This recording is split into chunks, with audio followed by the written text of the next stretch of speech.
Bonjour à tous et bienvenue dans votre émission hebdomadaire du Défaussé. Le Défaussé, c'est une petite émission qui va vous parler de jeux pendant une vingtaine de minutes.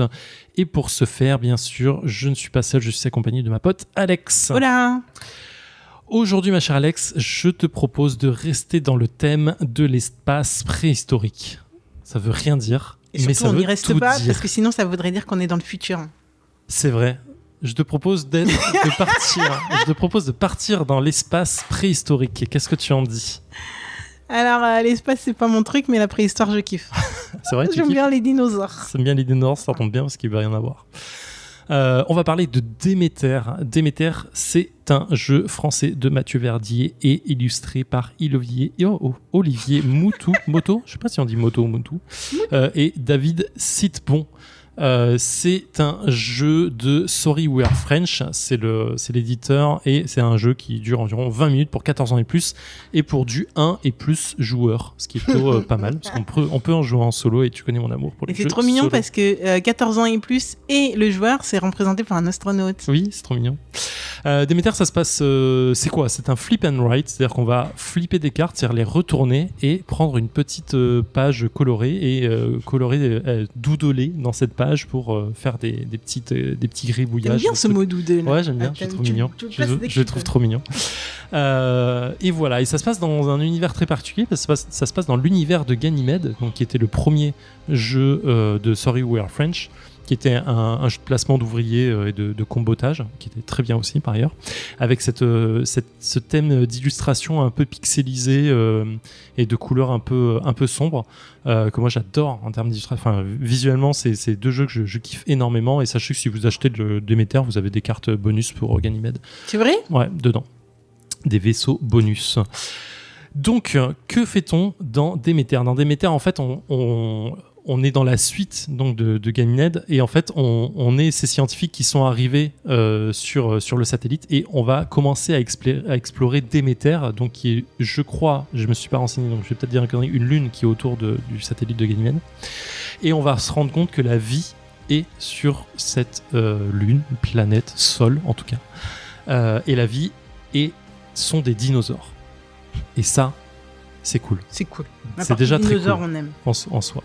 Et donc en fait, on va construire un environnement d'études et on va construire des observatoires, ramener des scientifiques, étudier des dinosaures, analyser des dinosaures. C'est pas la même chose, parce que c'est deux actions différentes bien sûr.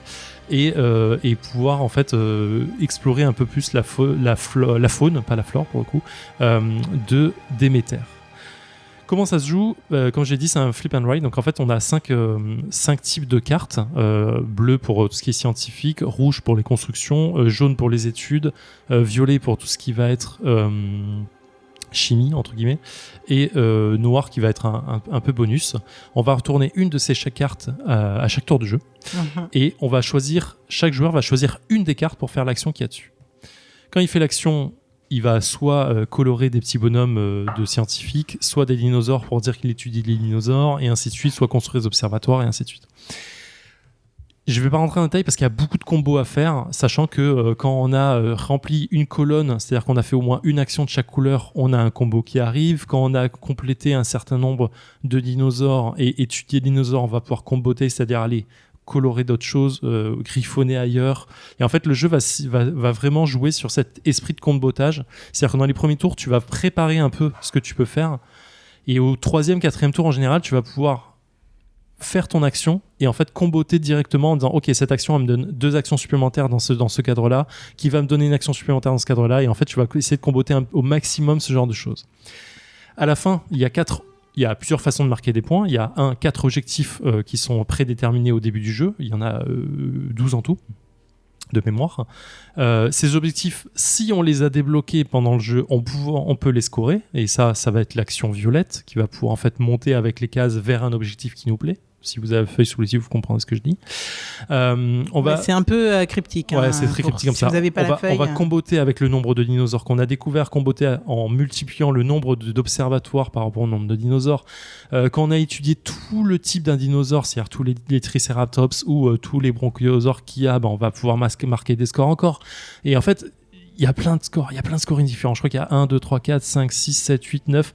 Il y a au moins 9 ou 10 scorings différents dans ce jeu. Ce qui fait qu'en fait, tu fais toujours des points quoi qu'il arrive à la fin. Et surtout, on peut se diversifier quand on rejoue. Exactement. Tu peux faire une stratégie différente. Ouais. On avait déjà fait une partie à Cannes. Exactement, c'est sur ça que je voulais revenir. Et d'ailleurs, il me semblait que justement, ils avaient dit que ça n'avait rien à voir avec Ganymède. Absolument rien. Donc, non, mais genre que c'était même pas. Il n'y avait aucun rapport. Et là, il me semble qu'au début, tu as. Attends, dit c'est que... l'histoire. En fait, dans l'histoire, ils considèrent que les scientifiques sont arrivés sur Ganymède. Ah, ok, mais très bien. Il n'y a rien à voir dans le type de jeu ou dans le truc comme ça. Ouais, c'est le design. Pour moi, il n'y avait que le design de mémoire. Sur le fond de truc, on voit le Ganymède en fait. Ah, ok, autant pour moi. Je n'ai pas joué au jeu et voilà. Et ce qui était marrant, c'est quand même qu'à Cannes. Ça nous a été expliqué par l'auteur de Greenville. Oui. 1989. Ouais, effectivement. Et donc, c'était marrant. Ils utilisent leurs auteurs. C'est ça, ils sont... Comme tout le monde, je pense. Multitâches. Donc voilà, que rajouter de plus sur ce jeu? Est-ce que tu as des questions déjà, ma chère Alex? Non, je peux pas avoir de questions parce qu'on y a joué ensemble, on l'a découvert ensemble. Par contre, il est plutôt fat. Donc en fait, les règles, si vous les avez pas compris là tout de suite, c'est normal. Je pense qu'il y a tellement de choses qui rentrent en jeu dans ce jeu que... c'est un peu compliqué, mais à ne pas louper. Moi qui avais un petit problème avec les Roll and Write, j'avoue que Demeter a été un de mes coups de cœur. Ouais, clairement. Ouais. Moi j'aime bien le style de jeu à la base, mais Demeter il fait une step supplémentaire parce qu'il est vraiment tactique. Mais on en reparlera sans doute. Exactement. Tout à l'heure. Et il fait partie de ces nouveaux jeux tactiques en Flip and Write ou Roll and Write. Écoute, voilà, c'était très court comme première partie, mais je te propose de s'y mettre tout de suite. Ouais, on développera peut-être plus dans la deuxième. Clairement, et on va doudeler. D'où de long. Alors attends, regarde ce que j'ai fait. J'ai pris les 3. J'hallucine, le gars, il copie. Alors lui, je le comprends pas.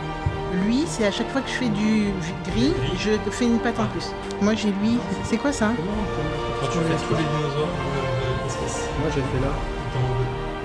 Non, c'est là. Si, Faut quand même le faire, d'accord. Et de toute façon, c'est moi qui l'ai. Je sais pas c'est lequel, si c'est lui ou c'est lui. C'est Oui, celui-là, t'as eu. j'ai 1 plus 1 et 1 plus 2. 1 plus 1 et 1 plus 1. Et on est de retour dans le Défaussé après 41 minutes et 58 secondes de Déméter. On a doublé le temps. Alex, ouais, effectivement, on a doublé le temps plus que nécessaire, c'est abusé presque. Alors, ma chère Alex, une petite partie, qu'est-ce que tu en as pensé? Une grosse partie bien longue, qu'est-ce que tu en as pensé? Demeter, tu vois, c'est le jeu qui te donne des regrets. Tu regardes ta grille à la fin et tu dis j'aurais tellement pu optimiser autrement. Et en fait, c'est des regrets qui servent pas à grand chose parce que tu aurais pu optimiser.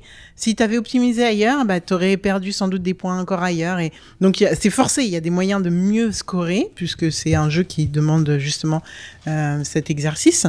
Mais ouais, en fait, c'est un jeu que tu as envie de refaire. Tu as envie de refaire. Pour le coup, c'est là que tu comprends pourquoi Portal a juste développé son jeu Imperial Settlers sur mobile, parce que comme ça, tu refais, t'abîmes pas de papier, tu pollues pas et et en fait, tu t'obstines. Parce que concrètement, là, moi, je mets 3 couronnes sur Demeter, tu vois. Si vous n'avez pas la ref, je ferai un pour vous, allez voir l'épisode, écoutez l'épisode sur Imperial Settlers, mais... Ouais, voilà, moi je veux que Demeter soit adapté en mobile. Donc j'espère que vous m'écoutez sur We Are French. J'ai envie de m'obstiner sur ce jeu, j'ai envie de découvrir des dinosaures que j'ai pas eu le temps de découvrir. Mais pour être plus précise et plus sérieusement, c'est un jeu que j'avais beaucoup aimé déjà au Fige quand on l'a découvert. Et en fait, le coup de cœur se confirme. Après, c'est un jeu quand même, la prise en main, je trouve qu'elle est pas si évidente parce que connaissant déjà le jeu, on a joué avec une autre personne qui ne connaissait pas le jeu, et c'est vrai qu'il y avait beaucoup de questions qui revenaient.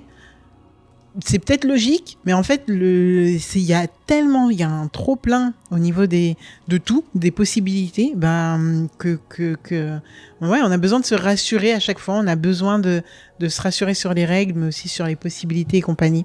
Donc, au bout d'un moment, ça roule, hein. Mais il y a quand même un blocage au début et au comptage de points, on ne peut pas dire qu'on fait les fiers. Donc c'est un jeu qui demande juste à être joué. Je te trouve dur avec toi sur le comptage de points à la fin. Parce que... Je t'ai donné ma feuille.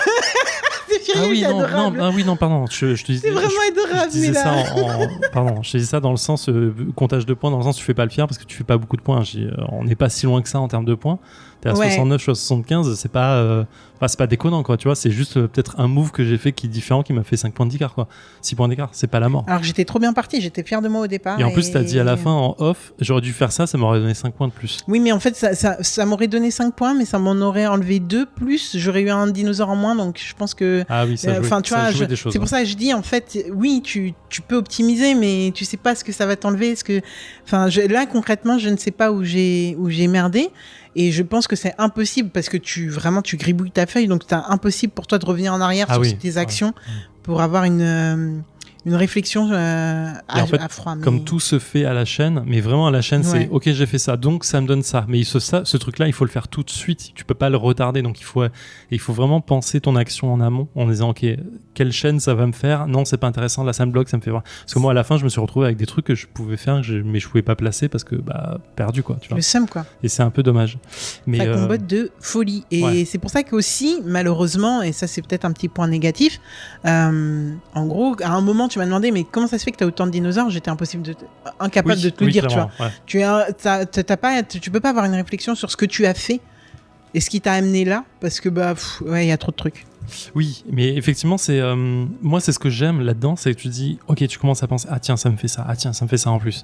Ah non, je vais pas faire ça du coup parce que machin. Et en fait, tu t'es vraiment en réflexion complète sur ton move et t'es vraiment sur. T'as commencé une action, tu peux pas la revenir en arrière en fait. Alors on pourrait dire ok on gomme, mais en vrai c'est pas le but du jeu, c'est dire non, va au bout de ton action et refais une partie derrière parce qu'en vrai tu auras optimisé différemment. Et c'est vrai que chaque partie est complètement différente. Là on a 3 feuilles différentes et c'est vraiment, on n'a pas du tout la même stratégie de base, quoi. Et pas la même réflexion de base. Ouais, non clairement. Et parce que 6 cartes à chaque tour. 5 cartes par an à chaque tour et donc 5 actions différentes fois le nombre de tours, 12 tours, voilà.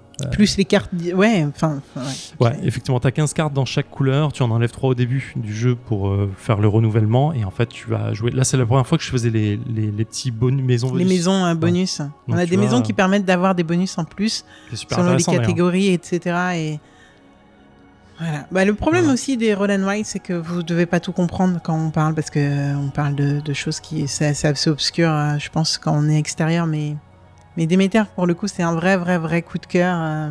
Ouais, moi j'adore tout dans le design, les couleurs, la façon dont c'est géré, le combotage. C'est un flip and write qui est intelligent, qui va... Enfin, je sais pas quoi. J'ai vraiment l'impression qu'on passe une step supérieure du jeu là-dessus, en fait. Tu vois. On n'est plus sur du... Alors, je critique pas Patchwork Doodle parce que j'adore ce jeu et tout, mais là, t'es plus vraiment dans la réflexion, quoi. C'est pas le jeu que tu fais pendant 10 minutes en disant ok, je passe le temps. Là, c'est ok. Tu réfléchis vraiment à ce que t'es en train de faire tout le temps, quoi. Et je te rejoins, oui, effectivement, il faut une version mobile, absolument. Faut une version. Écoutez-nous sur We Are French. Est-ce que tu nous referais un petit Mais bien entendu, petite fiche wiki. Bien entendu, c'est un jeu de Mathieu Verdi, illustré par Olivier Moto et David Sidbon, pour un jeu de 20 minutes. Alors on a explosé le score, 40 minutes. Pour 14 ans et plus, et ça se comprend, pour à partir de 1 joueur. La version 1 joueur, c'est juste du scoring, pour que tu essayes de battre toi-même. C'est de faire mieux, ouais. Ouais, c'est pas foufou, mais en vrai... ça s'entraîne, quoi. Ça s'entraîne, et c'est plutôt bien. Et tu sais le prix à peu près ? Ça doit tourner autour de 20 balles. Oh, allez, je sais plus. 20 balles max. Je suis tellement fan. C'est quoi, Mais en vrai, c'est quand même un jeu qui est tellement dans la réflexion, quand même, la question se pose de savoir avec qui tu le sors. Là, tu vois, je me dis, je veux l'acheter, ok, mais je le sors avec qui ? Tu vois, on a fait l'émission. Allez, 25 balles, voilà. 25 balles. Ouais, mais c'est vrai que c'est... Ouais, tu sors pas avec n'importe qui. Tu sors pas avec juste pour dire, ok, on fait un petit jeu vite fait. Non. C'est pas parce que c'est du flip and write que c'est un petit jeu. Et c'est ça qui est intéressant, je trouve. Et non, voilà, c'est un petit coup de cœur de Cannes pour moi. Je suis vraiment très content, très content de ce jeu. Voilà, ma chère Alex, on se retrouve la semaine prochaine. Voilà. On aura plein de voix au micro normalement. Oui, on va commencer un truc assez cool là. Et puis voilà, on vous kiffe, faites attention à vous, jouez bien, éclatez-vous bien. À plus. Ciao.